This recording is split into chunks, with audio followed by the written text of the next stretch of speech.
حضرت مولانا مفتی محمد طیب صاحب قاسمی دامت برکاتہ العالی یہاں تشریف فرما ہے۔ میں ان اشعار کے ساتھ کہ آہ کس کی جستجو آوارہ رکھتی ہے تجھے،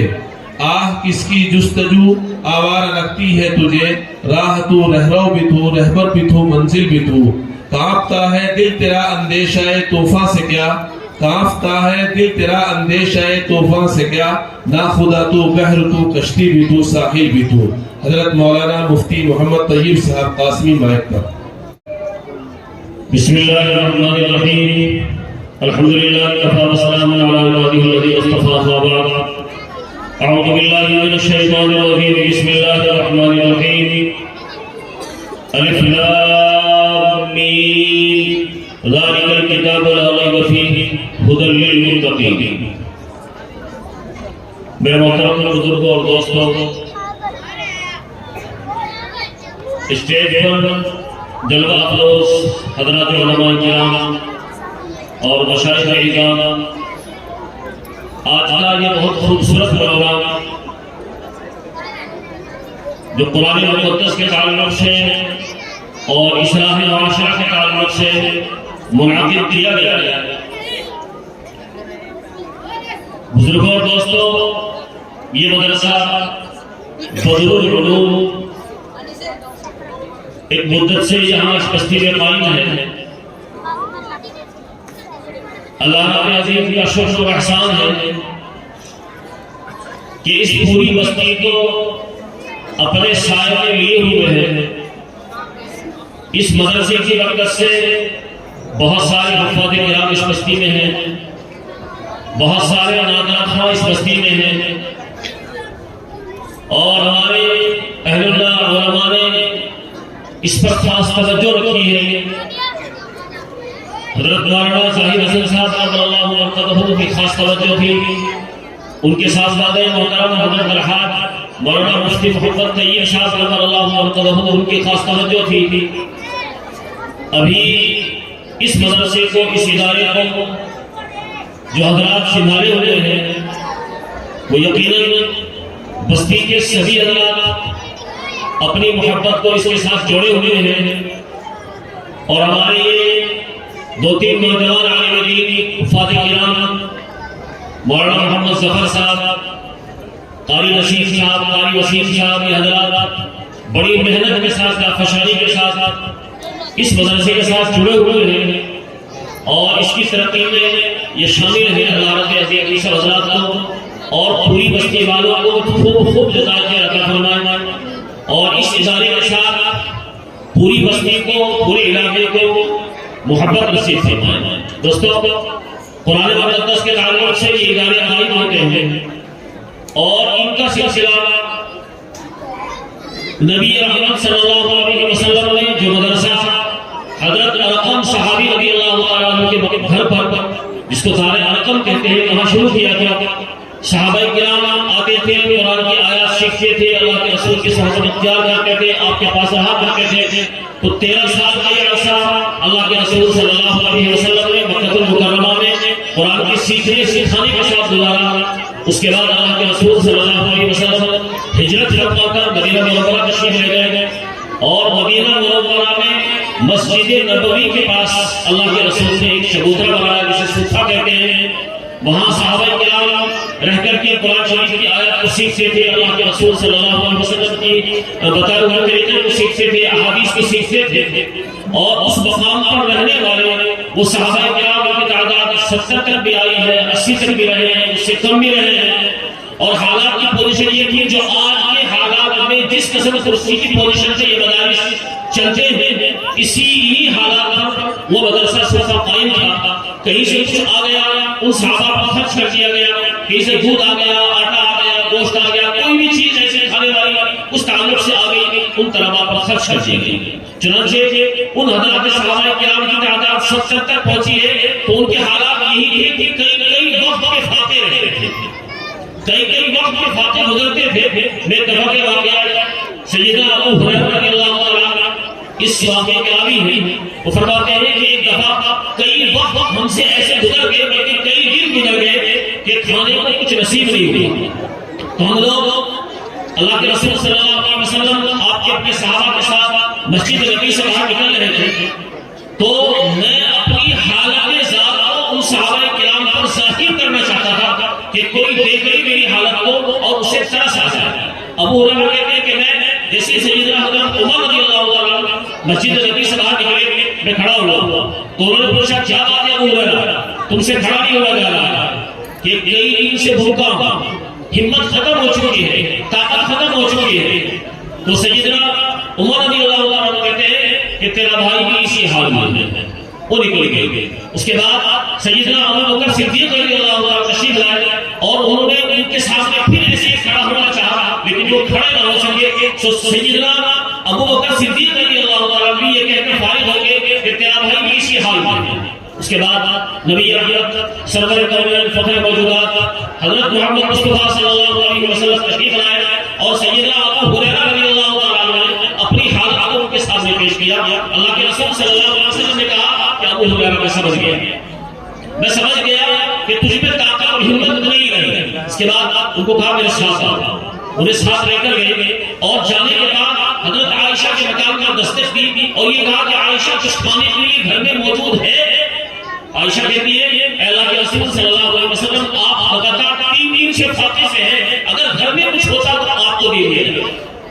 لیکن اللہ کے رسول نے کہا کہ ابو ہریرہ بیٹھ۔ اس کے بعد کوئی ایک صحابی ایک دودھ کا پیالہ لے کر آیا اور اللہ کے رسول صلی اللہ علیہ وسلم نے ابو ہریرہ سے کہا کہ ابو ہریرہ تمہارے گھر بھی تمہارا مقدر آ چکا۔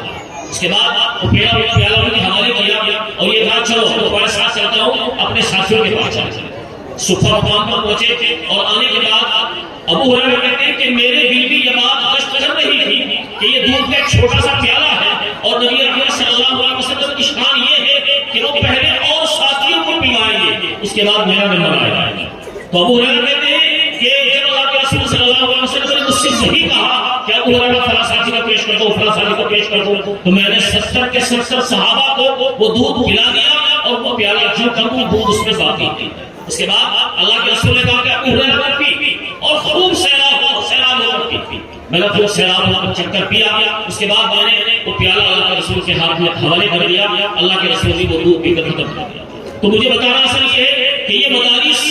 اس حالات سے چلتے ہیں کہ اللہ کی ذات پر بھروسہ ہوتا ہے۔ ہمارے سب سے پہلا ہندوستان میں جو مدرسہ اس سلسلے کا شروع ہوا، اس سے پہلے مدارس چلتے تھے ہندوستان میں، کسی وزیر کے تحت چل رہا ہے، کسی بادشاہ کے تحت چل رہا ہے، کسی راجا مہاراجا کے تحت چل رہا ہے۔ وہ مدرسے کی پوزیشن یہ ہوتی تھی کہ جب تک وزیر بادشاہ علم دین کے ساتھ جوڑ رکھتا تھا، دینداری اس کی طبیعت میں ہوتی تھی، وہ مدرسہ چلتا رہتا تھا۔ جیسے وہاں سے دین منتقل ہوا مدرسہ ختم ہو گیا۔ حجت الاسلام حضرت مولانا محمد قاسم صاحب نے سب سے پہلا مدرسہ دارالعلوم شروع کیا اور وہ 8 اصول آپ نے مرتب کیے۔ ان 8 اصولوں میں سب سے جو بڑا اصول ہے وہ یہ ہے کہ اللہ کے بھروسے پر ان مدارس کو چلایا جائے گا، کسی ایک آدمی کے حوالے نہیں کیا جائے گا، اس کا خرچ کسی ایک آدمی کو نہیں سونپا جائے گا، اللہ کے بھروسے پر چلے گا اور 10-10 روپے قوم کے اکٹھے کر کے مدرسہ چلایا جائے گا۔ الحمدللہ آج اسی سلسلے سے بتایا صفہ والا طریقہ ہے، تو اسی سلسلے پہ اس تمام مدارس چلتے ہیں۔ اللہ رب العزیز ہمیں اس اپنے مدرسے کی قدردانی کی توفیق دے دے۔ دوست یاد رکھیں اس مدرسے میں قرآن مقدس پڑھایا جاتا ہے، قرآن مقدس اور دین سے بچوں کو جوڑا جاتا ہے، بچوں کو دین کی تعلیم دی جاتی ہے، بچوں کو اپنی زندگی بنانے کی تعلیم دی جاتی ہے، بچوں کو اپنی آخرت بنانے کی تعلیم دی جاتی ہے، بچوں کو ایسا طریقہ سکھایا جاتا ہے کہ وہ ماں باپ کا بھی احترام کرتے ہیں، اپنے بڑوں کا احترام کرتے ہیں، اپنے پڑوسیوں کا احترام کرتے ہیں، اپنے پورے ملک کے ساتھ وہ اچھا سلوک کرتے ہیں، چونکہ ان کے پاس دین کی تعلیم ہے۔ انہیں معلوم ہے کہ باپ جنت کا دروازہ ہے اور ماں کے قدموں کے نیچے جنت ہے۔ یقیناً اگر بچہ قرآن سے واقف ہے، دین سے واقف ہے، دینداری سے واقف ہے، وہ ماں کی بھی قدر کرے گا، باپ کی بھی قدر کرے گا۔ اور میں سمجھتا ہوں جس ماں باپ کو بچہ صبح گھر سے نکل رہا ہے مدرسے کے لیے یا اپنے کاروبار کے لیے مدرسے پڑھانے کے لیے، وہ ماں کو سلام کر کے جا رہا ہے، خیریت معلوم کر کے جا رہا ہے، واپس آتا ہے پھر ماں کو سلام کرتا ہے، خیریت معلوم کرتا ہے۔ میں سمجھتا ہوں 100% وہ ماں باپ اپنے لیے جنت محسوس کرتے ہیں۔ اور اگر ایک بچہ اللہ نہ کرے نشے میں مبتلا ہو گیا، اللہ نہ کرے بے دینی میں آ گئی، اللہ نہ کرے وہ کسی اور خرافات واہیات میں مبتلا ہو گیا، وہ صبح کو گالی نکالتا ہے، شادی کر دی بیوی کو برا بھلا کہتا ہے، بچوں کو برا بھلا کہتا ہے، نہ اس کی خود کی اپنی پرورش ہے، نہ وہ آگے بچوں کی پرورش کر رہا ہے، اسے معلوم نہیں ہے کہ زندگی کیسے گزارنی ہے، تو ماں باپ کے لیے دنیا میں جانا ہے، یاد رکھیں۔ اس لیے آپ اپنی تمنا کے مطابق اپنے بچے کو دنیا کی کوئی بھی تعلیم دلا سکتے ہیں، آپ اسے ڈاکٹر بنا لیں، انجینئر بنا لیں، ہمیں ہر طرح کے آدمی کی ضرورت ہے، لیکن دوستو یاد رکھیں آپ اس پروگرام سے، اس جلسے سے جس کی سرپرستی صدارت فرما ہے حضرت الحاج صوفی زمان شاہ معین الدین صاحب اور حضرت مولانا مفتی مقصود صاحب یہاں تشریف فرما ہے، یہ وہ حضرات علماء کرام کے مشائخ اعظام وہ ہیں جن کی زیارت کو یہاں کی ترستی، وہ ہمارے اس چشمے کی نسبت پر، اس مدرسے کی نسبت پر، ان اللہ کے رسول صلی اللہ علیہ وسلم کے مہمانوں کی نسبت پر ہماری اس مسجد میں تشریف لائے، اپنے سارے کام دام چھوڑ کر کے۔ دوستو یاد رکھیں ان کا کام یہی ہے، اللہ اس کے رسول صلی اللہ علیہ وسلم کے لائحہ دین کی حفاظت ہے اور اس پر عمل کرانا ہے، وہاں بھی یہ کام کرتے ہیں، لیکن یہاں سفر کر کے چل کے آئے ہیں، وہ آپ کے بچوں کی محبت میں ہے، آپ کے مدرسے کی محبت میں ہے، آپ کے علاقے کی محبت میں ہے، تو میں سمجھتا ہوں کہ آپ حضرات یہاں سے یہ پیغام لے کر جائیں کہ سب سے پہلے اپنے بچے کو دین سے جوڑنا ہے۔ کہ دوستو آج کا معاشرہ، آج کا ماحول، تھوڑے سے دو پیسے پاس آتے ہیں تو ہمیں مدرسہ بھی بھول جاتے ہیں، سرکاری اسکول بھی بھول جاتے ہیں، وہ پھر جو بڑے اسکول، بڑے خرچ کے اسکول ہوتے ہیں اس طرف توجہ ہوتی ہے۔ ہمیں یہ معلوم نہیں ہوگا کہ ہم اپنے بچے کو کس دشا میں لے جا رہے ہیں، اسے کس سمت میں لے جا رہے ہیں۔ اگر ہم اپنے بچے کو پہلی فرصت میں قرآن سے واقف کرائیں گے، دین سے واقف کرائیں گے، دینداری سے واقف کرائیں گے، اس کے بعد آپ کہیں بھی لے جائیں اس کو۔ آج کا دور ماڈرن دور ہے، نیٹ کا دور ہے، ہر وقت خرافات، واہیات موبائلوں کی پڑی رہتی ہے۔ اگر ہمارے بچے کا ایمان، یقین، اس کا اسلام مضبوط ہے، وہ کسی بھی خبر کی پرواہ نہیں کرے گا۔ اگر خدا نہ خواستہ ہم نے اسے اس بات سے واقف ہی نہیں کرایا کہ اللہ کون ہے، اللہ کا رسول کون ہے، کیا کچھ بھی پرواہ نہیں کی ہم نے اس بات کی، تو دوستو یاد رکھیں اس کے جہاں وہ بچہ گنہگار ہے، اپنی تباہی کا خود ذمہ دار ہے، وہاں اس کے ساتھ ساتھ ماں باپ بھی اس کی تباہی کے ذمہ دار ہے۔ اگر بچہ کسی بھی حالت میں، کسی بھی دقت میں، کوئی بھی پریشانی میں آتا ہے، وہ دین سے دور ہوتا ہے، قرآن سے دور ہوتا ہے، اعمال سے دور ہوتا ہے، نماز سے دور ہوتا ہے، تو آپ یاد رکھیں روزے کی اہمیت اس کو نہیں ہے، روزہ نہیں رکھتا ہے، تو جہاں اس بچے کو گناہ مل رہا ہے وہیں ساتھ ساتھ ماں باپ کو بھی گناہ مل رہا ہے، کیونکہ ہمارے رسول صلی اللہ علیہ وسلم بیان فرما چکے الا وکلکم راعی وکلکم مسئول عن رعیتہ، تم میں سارے ذمہ دار ہیں اور ہر ذمہ دار سے اس کے ماتحتوں کے بارے میں پوچھا جائے گا، سوال کیا جائے گا۔ آپ کی بستی میں مدرسہ تھا، آپ نے اپنے بچوں کو دین سے کیوں نہیں جوڑا تھا؟ ہمارے پاس کوئی جواب نہیں ہوگا، چونکہ یہ اولاد اللہ کی طرف سے نعمت عظمیٰ ہے، بہت بڑی دولت ہے، بہت بڑی نعمت ہے، تو اگر ہم اس نعمت کو اپنے دیدہ دانش کے طور پر جان بوجھ کر اسے برباد اور تباہ کر دیں گے تو یقیناً ہم اس کے ذمہ دار ہیں۔ تو دوستو آپ علماء کرام کی موجودگی میں، ان مشائخ اعظام کی موجودگی میں یہ عہد لے کر جائیں، میں سمجھتا ہوں ہمارا پروگرام کامیاب ہو جائے گا، مولانا ظفر صاحب کا خرچ کرنا، بستی والوں کا خرچ کرنا 100% کامیاب ہو جائے گا اگر آپ یہ عہد لے کر جائیں گے کہ ہماری بستی کا مدرسہ ہے، ہمارے ذمے سے جہاں حفاظت کرنے کی ذمہ داری ہے آپ کرتے ہیں حفاظت۔ میں باقی بولے بولے گا مقامی طور پر بہت بڑا کام مدرسے کو ہوتا ہے، بہت بڑی محبت حاصل ہے مدرسے کو، لیکن وہیں اس بات کی بھی ذمہ دار ہے اس سے فائدہ قدرہ اٹھانا ہے اس مدرسے سے۔ اگر آپ اس اپنے مدرسے سے، اس دین کے چشمے سے اگر آپ کوئی فائدہ نہیں اٹھا رہے ہیں تو آپ گنہگار ہیں۔ ساتھ ساتھ آپ مالی تعاون کتنا کرتے ہیں، آپ جو مرضی کرتے ہیں، لیکن اگر آپ نے اپنے بچوں کو صحیح راستے پر نہیں ڈالا تو آپ اس کے لیے گنہگار ہیں۔ تو دوستو یہ قرآن اللہ کا مقدس کلام ہے، آپ اس سے بچوں کو جوڑیں، آپ اپنے مدرسے سے بچوں کو جوڑیں، آپ انہیں دینی تعلیم سے جوڑیں، دینی تعلیم دلوائیں، انشاءاللہ یہ بچے کامیاب ہوں گے، ہمارے لیے بھی کامیاب ہوں گے، چونکہ قرآن اللہ کا یہ ایسا مقدس کلام ہے، اللہ کے عزیز نے اس کے ذات سے نکل، اللہ کی ذات سے نکلا ہوا کلام ہے، اور اللہ کہتے ہیں کہ میں نے کسی کلام کی حفاظت کا ذمہ نہیں لیا ہے، اگر ذمہ لیا ہے تو قرآن مقدس کا ذمہ لیا ہے۔ آپ دیکھ رہے دیکھنے کے بعد انشاءاللہ حضرت شاہ معین الدین صاحب اور مفتی صاحب بچوں کو دستارداری کرائیں گے، وہ بچے وہ ہوں گے جو یہاں سے حافظ قرآن ہوتے ہیں، ان کے سینے میں قرآن موجود ہے اور ایسا قرآن موجود ہے کہ وہ اس کو یاد رکھے ہوئے ہیں۔ رمضان میں آپ ماحول دیکھیں گے، رمضان میں مسجد میں قرآن شریف کو پڑھا جاتا ہے، سنا جاتا ہے، سنایا جاتا ہے، اگر سنانے والا ذرا سے غلطی کر رہا ہے فوراً اس کو ٹھوک رہا ہے تو یہ اللہ کی طرف سے اسی حفاظت کا طریقہ، اللہ نے جو اس قرآن مقدس کی حفاظت کی ذمہ داری لے رکھی ہے اس کی حفاظت کا طریقہ اللہ کی طرف سے یہی ہے کہ چھوٹے چھوٹے بچے 7 سال کا بچہ ہے، 9 سال کا بچہ ہے، 10 سال کا بچہ ہے، قرآن کریم کا حافظ ہے اور ایسا مضبوط حافظ ہے کوئی اتشاہ نہیں لگتا، کوئی غلطی نہیں آتی، یہ اس قرآن مقدس کا معجزہ ہے۔ اور اللہ رب العزیز نے جو کہا ہے کہ اس قرآن کی حفاظت کا ذمہ میرا خود کا ہے، تو یہ حفاظت کی ذمہ داری اللہ رب العزیز کیسے ادا کرتا ہے۔ اس لیے دوستو آپ وعدہ لے کر جائیں، وعدہ کر کے جائیں کہ انشاءاللہ ہم اپنے بچوں کو سب سے پہلی فرصت میں قرآن سے جوڑیں گے۔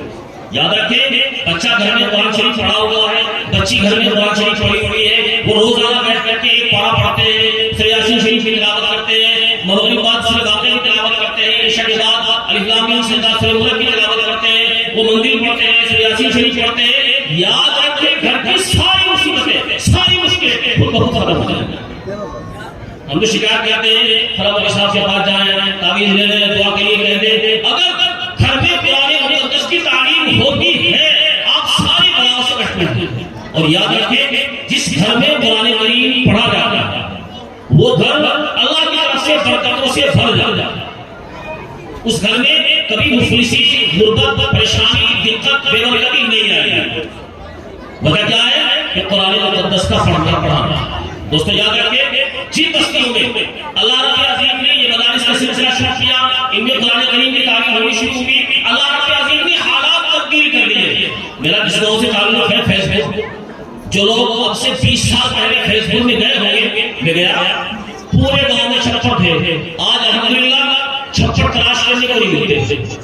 وجہ کیا ہے؟ مدرسے کی برکت ہے، قرآن شریف کے پڑھنے پڑھانے کی برکت ہے، اللہ کے کلام کے پڑھنے پڑھانے کی برکت ہے۔ اس لیے دوستو آپ اپنی اس مدرسے سے، اس دین کے چشمے سے فائدہ اٹھائیں، اپنے بچوں کو قرآن کریم کے حافظ بنائیں اور اپنے بچوں کو قرآن سے جوڑیں، قرآن کے ساتھ جوڑیں گے انشاءاللہ ان کی زندگی میں خود بخود سدھار آئے گا۔ اگر ہمیں قرآن کی قدر ہوگی، کیونکہ میں نے قرآن مقدس کے سب سے پہلا پارہ الف لام میم کی پہلی آیت پڑھی ہے، اللہ رب العزیز کہتے ہیں یہ کلام مقدس ذالک الکتاب لا ریب فیہ، یہ ایسی کتاب ہے، ایسا کلام ہے جس میں کسی قسم کی شک و شبہ کی گنجائش نہیں، کسی قسم کی شک و شبہ کی گنجائش نہیں۔ ہدی للمتقین، اللہ نے اسے متقین کے لیے ہدایت کا ذریعہ بنایا ہے۔ ان ھذا القرآن یہدی للتی ہی اقوم، اللہ کہتے ہیں کہ میں نے اس قرآن مقدس کو ساری قوموں کے لیے ہدایت کا ذریعہ بنایا ہے۔ یہ قرآن صرف مسلمانوں کے لیے، عرب والوں کے لیے، عرب سے باہر والوں کے لیے، ہندوستان والوں کے لیے نہیں، بلکہ پورے عالم کے لیے۔ اس کلام مقدس نے اللہ نے جن احکامات کو بیان کیا ہے، جن طریقوں کو بیان کیا ہے، وہ کہیں بھی ایسا ذکر نہیں ہے کہ صرف مسلمانوں کے لیے۔ ہاں کوئی خاص ہدایت ہے، کوئی خاص حکم وہ اگر مسلمانوں کے لیے کہا ہے تو وہ الگ بات ہوگی۔ جیسے یا ایھا الذین آمنوا اتقوا اللہ حق تقاتہ، اللہ رب العزیز کہتے ہیں ایمان والو ڈرو اللہ سے جیسے اللہ سے ڈرنے کا حق ہے، لیکن عام الفاظ یا ایھا الناس، اے لوگوں، کہیں بھی کتاب ہے، کہیں بھی پوری انسانیت کی کتاب ہے تو اللہ رب العزیز یا ایھا الناس کیسے کہتے ہیں؟ تو اس لیے ثابت ہوئی یہ بات کہ یہ قرآن مسلمانوں کے لیے نہیں بلکہ پوری انسانیت کے لیے ہے۔ اللہ رب العزیز نے صرف پوری انسانیت کے لیے اس کو خیر ہدایت کا ذریعہ قرار دیا ہے۔ تو دوستو میں لمبی بات مجھے نہیں کرنی تھی، حضرت مولانا مفتی مقصود صاحب تشریف فرمائے، ان کی بات ہو رہی ہے، حضرت مولانا توقیر صاحب دارالعلوم دیوبند کے ماہرہ استاد کی بات تشریف فرمائے، ان کی بات ہو رہی ہے۔ مجھے آپ سے درخواست کرنی ہے کہ آپ اللہ کے لیے اپنے اس مدرسے سے، اس دین کے اس مکتب سے، اس مدرسے سے فائدہ اٹھائیں، اور فائدہ اٹھانے کا طریقہ یہ ہے کہ سب سے پہلے اپنے بچوں کو مدرسے سے جوڑیں۔ میں نہیں کہوں گا آپ سے، یہ ہمارے علماء حضرات نہیں کہیں گے آپ سے کہ آپ اپنے بچوں کو دوسری کوئی تعلیم نہ دیں، نہیں بالکل نہیں، بلکہ یہ درخواست کی جائے گی کہ آپ سب سے پہلی فرصت سے اپنے بچوں کو قرآن سے جوڑیں۔ انشاءاللہ ہم بھی اللہ کے دربار میں اس کا جواب دہ ہو جائیں گے کہ اللہ ہم نے ہماری بستی میں مدرسہ تھا، مکتب تھا، ہم نے اپنے بچوں کو قرآن سے جوڑ دیا تھا، دین سے جوڑ دیا تھا، اب اس کے بعد آپ کی زندگی میں بربادی شامل ہوئی ہے، یہ ذمہ دار وقت ہے، چونکہ اللہ کے رسول صلی اللہ علیہ وسلم نے ہمیں ہدایت دی ہے کہ آپ کا بچہ یا بچی 7 سال کا ہوتا ہے، جہاں سے زندگی اللہ کے رسول کہتی ہے، آپ کا بچہ یا بچی 7 سال کا ہوتا ہے، آپ اسے نماز کے لیے کہیں، بچی کو 7 سال پردہ کرنے کے لیے کہیں، تو پردہ رکھنے کے لیے کہیں، آپ کا بچہ بچی 10 سال کا ہوتا ہے تو رحمت للعالمین نبی رحمت صلی اللہ علیہ وسلم فرماتے ہیں اگر آپ کا بچہ 10 سال کا ہو گیا، بچی آپ کے 10 سال کی ہو گئی، بچی آپ کے 10 سال کی ہے، سر پر دوپٹہ نہیں رکھتی، پردہ نہیں رکھتی، بچہ یا بچی نماز نہیں پڑھتے، اللہ کے رسول فرماتے ہیں کہ آپ ماریں، ان پر سختی کریں، ان پر سخت انداز سے ان کے سامنے پیش آئیں تاکہ ان کی بھی دنیا سے لگ جائے اور آخرت سے ڈر جائے اور آپ بھی اپنے فرضوں سے بری ہو جائیں۔ اگر آپ نے اپنے بچے کی ایسے طور پر پرورش کر لی کہ جب تک وہ بالغ ہوگا، 15 سال کی عمر تک پہنچے گا، آپ کو ضرورت پیش کی جائے گی کہ آپ اسے کہیں نماز پڑھو بھائی یا دین کی احکامات کو مانو بھائی، نہیں۔ جب آپ نے اس کو عادت بنا دی، آپ نے اس کی عادت بنا دی شریعت کی، اور اس کی عادت بنا دی قرآن پڑھنے کی، اس کی عادت بنا دی نماز پڑھنے کی، انشاءاللہ اب اس کی زندگی میں وہ داخل ہوئے اور آپ اپنے فرضوں سے بری ہو جائیں گے۔ انشاءاللہ یہ وعدہ لے کر جائیں کہ اپنے بچوں کو قرآن سے جوڑیں گے، دین سے جوڑیں گے، نماز سے جوڑیں گے۔ ایک بار ہاتھ اٹھا کر حضرات مولانا نام تشریف فرمائے، یہ وعدہ کریں کہ انشاءاللہ اپنے بچوں کو قرآن سے ضرور جوڑیں گے، دین سے، دینیات سے، اسلام سے، اسلامیات سے جوڑیں گے۔ انشاءاللہ ہم بھی کامیاب رہیں گے، بچے بھی کامیاب رہیں گے انشاءاللہ۔ اللہ مجھے بھی آپ سے حضرات کو پڑھنے کی توفیق عطا فرما دے اور اللہ ہمارے اس مدرسے کو، اس دین کے چشمے کو قبول فرما لے اور ہماری یہ محبت جو مدرسے کے ساتھ شامل ہے الحمدللہ اس میں اضافہ فرمائے اور اللہ رب العزیز اس مدرسے کی برکت سے ہماری بستی کے جتنے مرحومین ہیں سب کی مغفرت کے فیصلہ فرما دے اور اس مدرسے کی برکت سے ہم پر جو آنے والی آفات مصیبتیں ہیں اللہ رب العزیز ان سب سے محفوظ فرما لے۔ وآخر دعوانا الحمدللہ۔